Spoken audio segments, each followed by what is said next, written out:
नमस्कार, एवन उत्तर प्रदेश देख रहे हैं आप सभी और आपके साथ हूं मैं जयती मिश्रा। बुलेटिन की शुरुआत करेंगे इस वक्त की हेडलाइंस के साथ। विधानसभा चुनाव को लेकर बीजेपी की प्रेस कॉन्फ्रेंस। धर्मेंद्र प्रधान और अरुण सिंह हुए मीडिया से मुखातिब। गोरखपुर शहर से चुनाव लड़ेंगे मुख्यमंत्री योगी आदित्यनाथ, तो सिराथू से उम्मीदवार होंगे केशव प्रसाद मौर्य।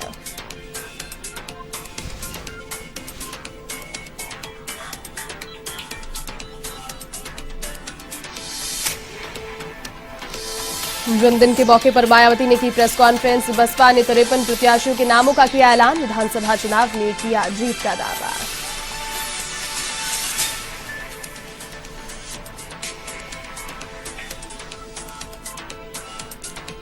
गोरक्ष पीठाधीश्वर ने चढ़ाई गोरखनाथ को खिचड़ी। समूचे जनमानस के लिए की मंगल कामना। कहा आस्था के साथ कोरोना को लेकर भी रहे सतर्क।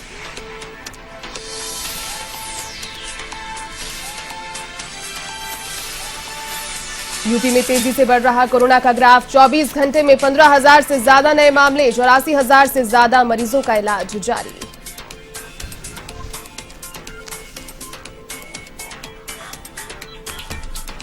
यूपी के झांसी में पुलिस का बड़ा एक्शन। विधानसभा चुनाव से पहले चलाया धरपकड़ अभियान। 24 घंटों में मिली विभिन्न मामलों के 387 आरोपियों की हुई गिरफ्तारी।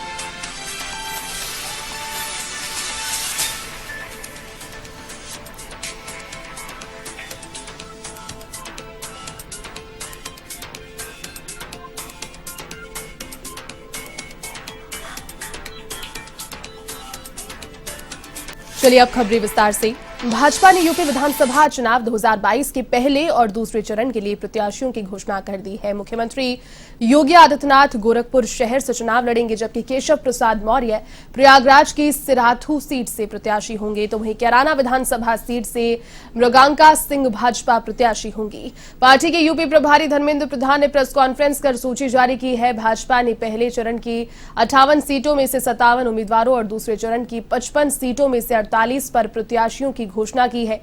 यूपी प्रभारी ने दावा किया है कि 2017 की तरह 2022 में भी भाजपा एक बार फिर से प्रचंड बहुमत से यूपी में सरकार बनाने जा रही है।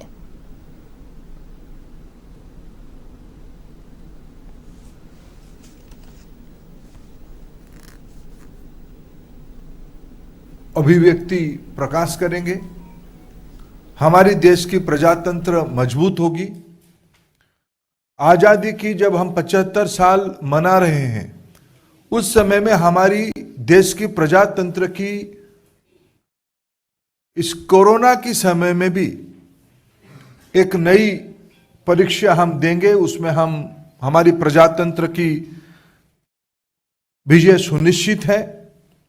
इसी के साथ मित्रों, भारतीय जनता पार्टी 2014 से,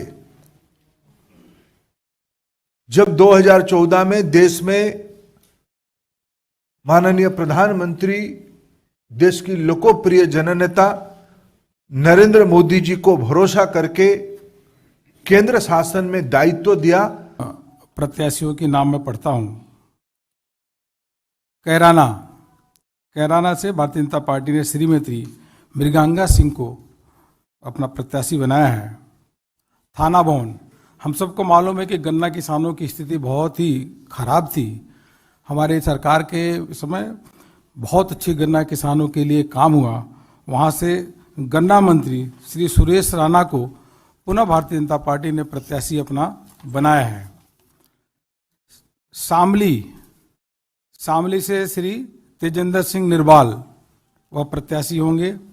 बुढ़ाना से श्री उमेश मलिक प्रत्याशी होंगे और चरथावल से श्रीमती सपना कश्यप पार्टी की उम्मीदवार होंगी। पुरकाजी से श्री प्रमोद उटवाल पार्टी के प्रत्याशी होंगे।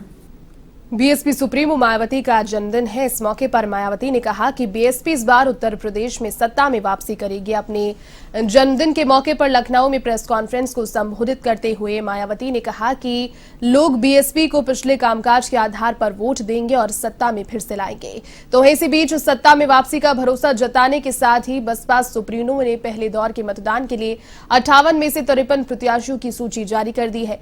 बसपा कार्यालय में उन्होंने कहा कि 58 में से 5 सीट के प्रत्याशियों की सूची बाद में जारी की जाएगी। मायावती ने कहा कि पिछले कुछ दिनों में केंद्र और राज्य की सरकारों ने साम दाम दंड भेद की नीति के जरिए बीएसपी की मुहिम को कमजोर करने की कोशिश की है, लेकिन उन्हें सफलता हाथ नहीं लगी है। उन्होंने कहा कि उनके बारे में कहा जा रहा है कि वे चुनाव नहीं लड़ेंगी, जबकि हमारे संविधान में प्रावधान है कि विधान परिषद या राज्यसभा का सदस्य बिना चुनाव लड़े बन सकता है और इसी आधार पर वो प्रधानमंत्री या मुख्यमंत्री भी बन सकता है।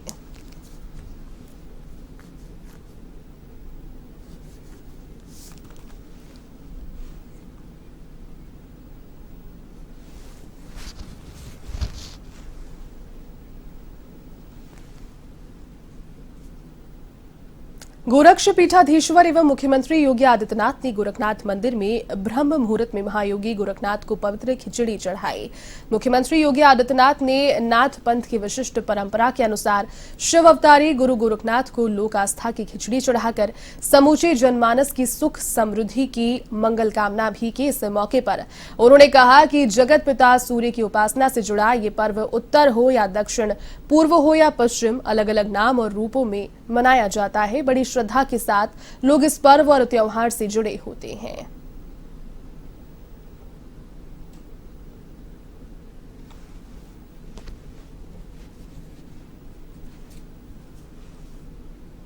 यूपी में कोरोना संक्रमण का ग्राफ लगातार बढ़ता जा रहा है। उत्तर प्रदेश में कोरोना केसेस कई गुना तेजी से बढ़ रहे हैं। यहां बीते 24 घंटे में 15,000 से ज्यादा लोग संक्रमित पाए गए, तो वहीं राज्य में 2,554 लोग ठीक भी हुए और 3 की मौत हो गई।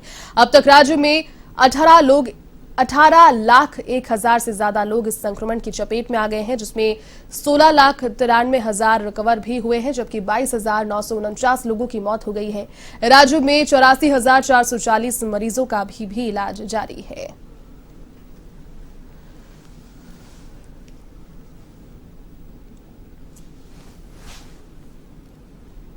उत्तर प्रदेश के विधानसभा चुनाव में पहली बार मतदान करने जा रहे युवाओं में भारी उत्साह देखने को मिल रहा है। महाराजगंज जिले के युवा मतदाताओं ने वन टीवी के साथ खास बातचीत में विधानसभा चुनाव में मतदान को लेकर युवाओं के मुद्दों की जानकारी दी। युवाओं ने कहा कि इस बार उत्तर प्रदेश में ऐसी सरकार बनाएंगे जो युवाओं को बेहतर रोजगार, शिक्षा और स्वास्थ्य पर काम करके देगी, साथ ही राज्य और देश का विकास करे।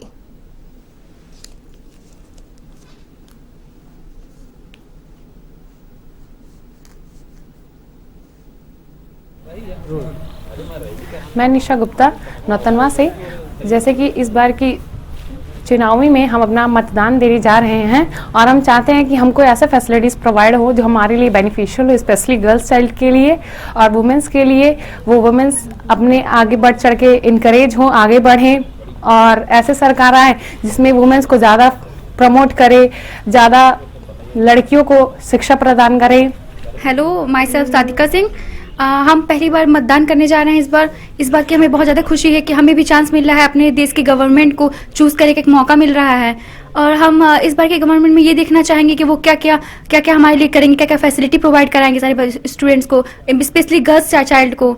और जैसे कि अभी जल्दी ही हमारा एक न्यू नियम उन्होंने लॉन्च किया था, गर्ल्स की एज को बढ़ा के 21 साल कर दिया था, तो ये भी बेनिफिशियल क्या कहते हैं मुद्दा था गर्ल्स के लिए। तो इसी टाइप्स के हम देखेंगे कि जो हमारे लिए बेनिफिट होगा, जो क्या कहते हैं देशवासियों के लिए जो मतलब जो उपयोग में होगा, उन्हीं मुद्दों को देख के हम उनको वोट करेंगे, उन्हीं पद को देख के। अयोध्या के राम जन्मभूमि परिसर में दूसरे चरण में चल रहे राफ्ट निर्माण का कार्य लगभग पूरा हो गया है। ऐसे में अब मंदिर के फाउंडेशन की प्रक्रिया को पूरा किया जा रहा है। इसके बाद इस पर कर्नाटक से लाए जा रहे ग्रेनाइट पत्थरों से मंदिर के प्लिंथ फर्श को तैयार करने का कार्य किया जाएगा और इस जनवरी अंतिम सप्ताह में तीसरे चरण की प्रक्रिया को भी आरंभ कर दिया जाएगा। राम जन्मभूमि परिसर में मंदिर निर्माण कर रहे LNT के प्रोजेक्ट मैनेजर जगदीश आफड़े ने बताया कि 1.5 वर्ष से इस कार्य को किया जा रहा है और अगले 2 वर्ष में भगवान श्री रामलला को गर्भगृह में विराजमान कराए जाने का कार्य पूरा कर लिया जाएगा।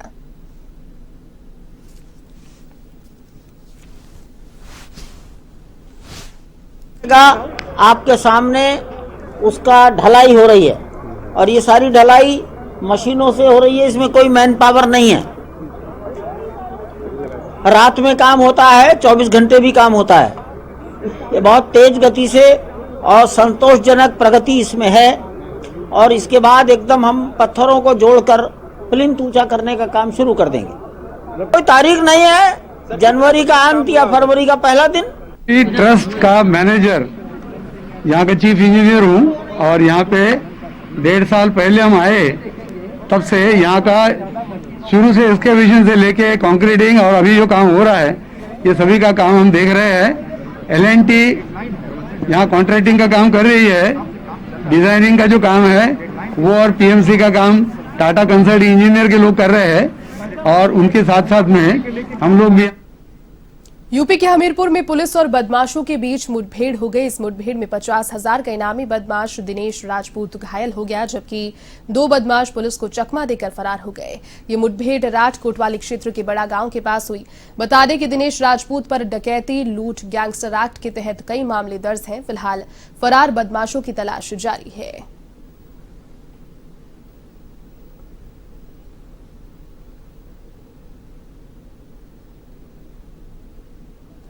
राठ थाना अंतर्गत 3 लूट, 2 पेट्रोल पंप, 1 शराब के सेल्समैन से लूट का आरोपी दिनेश और अपने 2 साथी नरेंद्र और रोहित के साथ आज राठ थाना क्षेत्र में लूट की घटना कारित करने की जानकारी मिल रही थी। इस सूचना पर एडिशनल SP और CO राठ तथा इंस्पेक्टर राठ की टीम द्वारा उसका घेराव किया गया। चेकिंग के दौरान बड़ा गांव के पास जब उसको रोकने का इशारा किया गया तो उसने पुलिस पर गोली चलाई, जो एडिशनल SP के बुलेट प्रूफ जैकेट पे लगी। इसके पश्चात पुलिस द्वारा आत्मरक्षार्थ गोली चलाई गई जो उसके पैरों में लगी और वो घायल होकर गिर पड़ा। उसने अपना नाम दिनेश बताया। उसके 2 और साथी नरेंद्र और रोहित की तलाश की जा रही है। घायल को तत्काल चिकित्सकीय सहायता हेतु अस्पताल भेजा गया है। FIR लाज कर आवश्यक वैधानिक कार्रवाई की जा रही है। यूपी के झांसी में विधानसभा चुनाव से पहले पुलिस का बड़ा एक्शन देखने को मिला। जिले में चले धरपकड़ अभियान के तहत पुलिस ने 24 घंटे में हत्या, लूट, बलात्कार, चोरी और तस्करी समेत कई अपराधों से जुड़े कुल 327 आरोपियों को गिरफ्तार किया है। SP सिटी विवेक त्रिपाठी ने बताया कि ADG Kanpur zone Bhanu Bhaskar, DIG Jogendra Kumar और SSP शिवहरी मीणा के निर्देशन में यह अभियान चलाया गया, जिसके तहत कोतवाली पुलिस ने 20 किलो गांजे के साथ एक तस्कर, 50 अभियुक्तों को अवैध शराब, 9 को अवैध तमंचों के साथ 38 जुआरी सहित अन्य को गिरफ्तार किया। पुलिस की इस कार्रवाई से अपराधियों में हड़कंप देखने को मिला।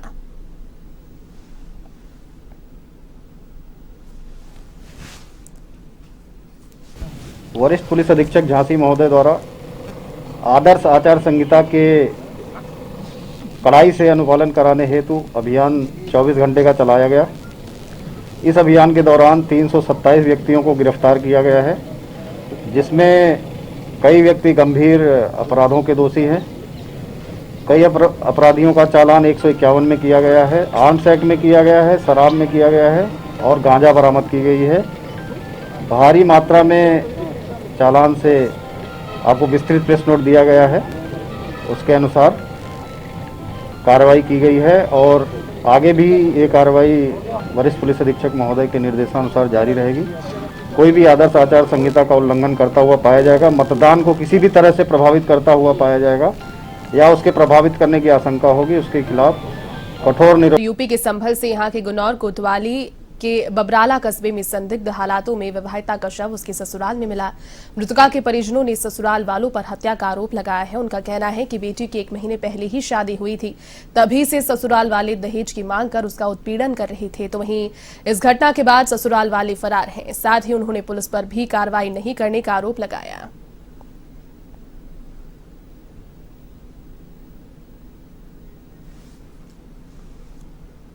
यूपी के कन्नौज में आगरा लखनऊ एक्सप्रेसवे पर एक बस अनियंत्रित होकर पलट गई। इस हादसे में बस सवार 30 से ज्यादा यात्री जख्मी हो गए, तो वहीं घटना के बाद गंभीर घायलों को इलाज के लिए अस्पताल में भर्ती कराया गया। ये बस दिल्ली से बिहार की ओर जा रही थी। इसी दौरान बस ड्राइवर नशे में धुत बताया गया, तभी पचौर गांव के पास ये बस दुर्घटनाग्रस्त हो गई।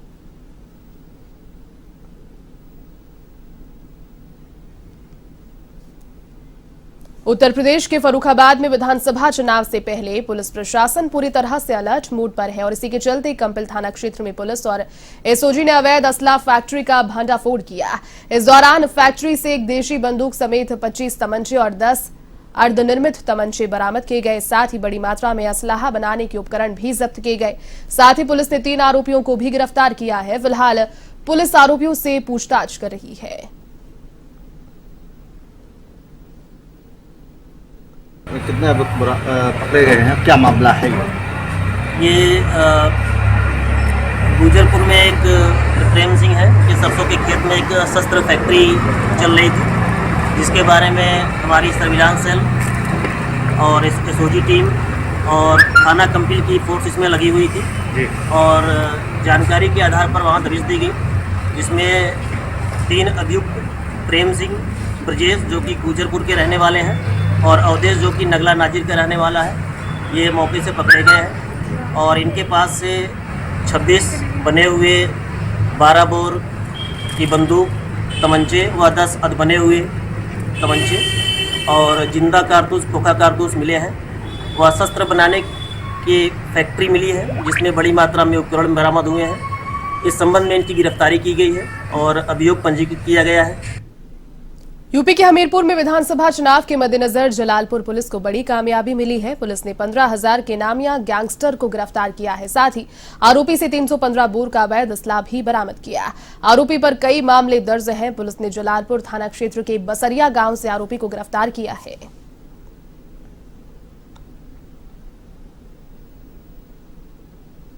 महोदय के निर्देशन में वांछित वारंटी अभियुक्तों की गिरफ्तारी के लिए अभियान चलाया जा रहा था। उसी के क्रम में आज एक गैंगस्टर का वांछित अपराधी अनिल राजपूत बसरिया का रहने वाला है, जिसे चंदौद और बसरिया को जाने वाली सड़क के बीच से पकड़ा है। इसके पास से अवैध तमंचा 315 बोर और एक अवैध जिंदा कारतूस 315 बोर का मिला है। इसके ऊपर गैंगस्टर का मुकदमा है और 2 मुकदमे अवैध शराब निर्माण बिक्री के हैं।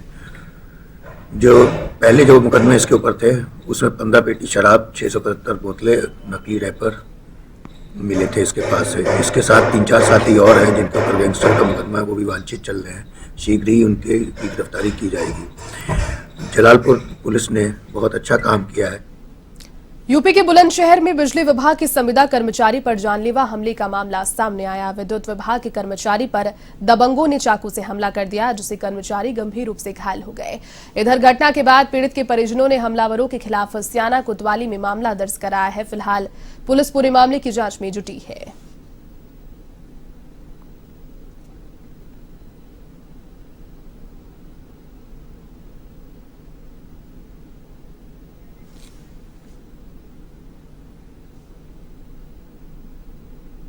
चलिए, इस बुलेटिन में फिलहाल के लिए बस इतना ही। देश और दुनिया की तमाम बड़ी खबरों को देखने के लिए आप देखते रहिए A1 TV। नमस्कार।